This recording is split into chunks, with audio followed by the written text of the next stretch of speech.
খবরের চ্যানেলগুলো এই মুহূর্তে আজকাল এমন একটা পর্যায়ে পৌঁছেছে যে আগামীকাল যদি খবর দেয় যে ঋতব্রত বন্দ্যোপাধ্যায় তিনি মঙ্গল গ্রহে নতুন তৃণমূল গড়লেন, 50 জন এলিয়েন বিধায়ক নিয়ে শপথ গ্রহণ, তবুও বিশেষ অবাক হওয়ার কিচ্ছু থাকবে না।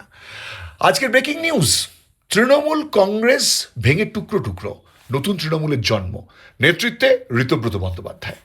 প্রথমেই সাংবাদিক বন্ধুদের কাছে না ছোট্ট একটা অনুরোধ করব, বাংলা অভিধানটা মাঝে মাঝে খুলে দেখবেন।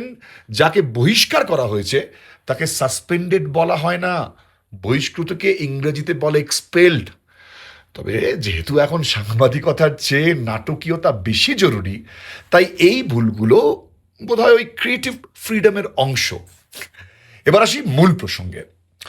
যে দলের হাজার হাজার নেতা নির্বাচনের ফল বেরোনোর পর এমনভাবে উদাও হয়েছেন যেন হ্যারি পটার তাদের উপর অদৃশ্যতার চাদর চাপিয়ে দিয়েছে, সেই দল ভাঙলো না জুড়লো তা নিয়ে চ্যানেলগুলোর এত আবেগ দেখে না চোখে মাঝে মাঝে জল এসে যাচ্ছে। ঋতব্রত আবার নিজেই বলেছে চোর নন, তিনি বেঈমান। এরকম আজব কালেকশন তৃণমূলেই হয়। কুণাল ঘোষ তিনি কি বলছেন, আমি চোর কিন্তু বেঈমান নই। ঋতব্রত বলছেন আমি বেঈমান কিন্তু চোর নই। কি উচ্চমানের দল মাইরি! একসময় যাদের গলায় মাইক আটকে থাকতো, এখন তাদের খুঁজে বের করতে ড্রোন, স্যাটেলাইট আর ইসরোর সাহায্য লাগছে। আর তার মধ্যে কি খবর, এই মুহূর্তে ঋতব্রত নাকি 50 জন বিধায়ক নিয়ে নতুন দল করবেন। সিদ্ধান্তটা অত্যন্ত বৈজ্ঞানিক। দেখুন, যে মানুষ সিপিএম এ বহিষ্কৃত, তৃণমূলেও বহিষ্কৃত, তিনি অবশেষে এমন একটা দল বানাতে চলেছেন যেখান থেকে তাকে বহিষ্কার করার ক্ষমতা থাকবে একমাত্র তার নিজের। একে বলে কি বলুন তো, আত্মনির্ভর ভারত।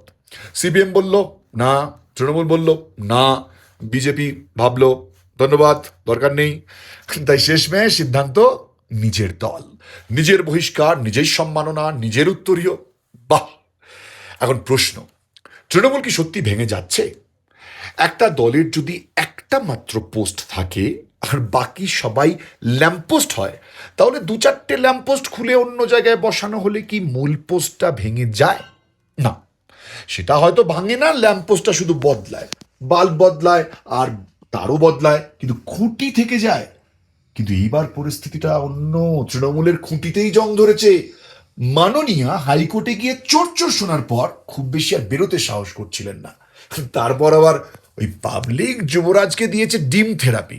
আর এই পরিস্থিতিকে কাজে লাগিয়ে দল বদল ঋতব্রত ব্যানার্জি দল তৈরি করে ফেলতে চাইছে এই মুহূর্তে। মমতা ব্যানার্জির লেখা কবিতার এফেক্ট কি এটা? এই কবিতা শুনলে পৃথিবীর সব থেকে বড় পাগল, মানে পাগলা গারদ যারা রয়েছে, সেই পাগলরা অ্যাজিটেশনে বেরিয়ে পড়বে। আমাদের কি আপনারা পাগল ভেবেছেন? এরকমভাবে টর্চার কেউ করে? আমার মনে হয় এই কবিতা শুনেই না ঋতব্রত বন্দ্যোপাধ্যায় একটা দল করতে চাইছেন। দেখুন, এই যে পরিস্থিতি রয়েছে না পশ্চিমবঙ্গের, ঋতব্রত নিশ্চয়ই নতুন দল করবেন, সেটা তার অধিকারে রয়েছে। কিন্তু ভাবা যায় এই প্রথম বাংলার মানুষ দেখতে পাবে বালিশ চেটে, আরো কি কি না জানি চেটে একটি রাজনৈতিক দলের নেতা হয়ে উঠতে পারেন। তবে ঋতব্রত বাবুর এই নতুন চাটা দলে যারা যাবেন তাদের আগাম শুভেচ্ছা জানাচ্ছি। কেন?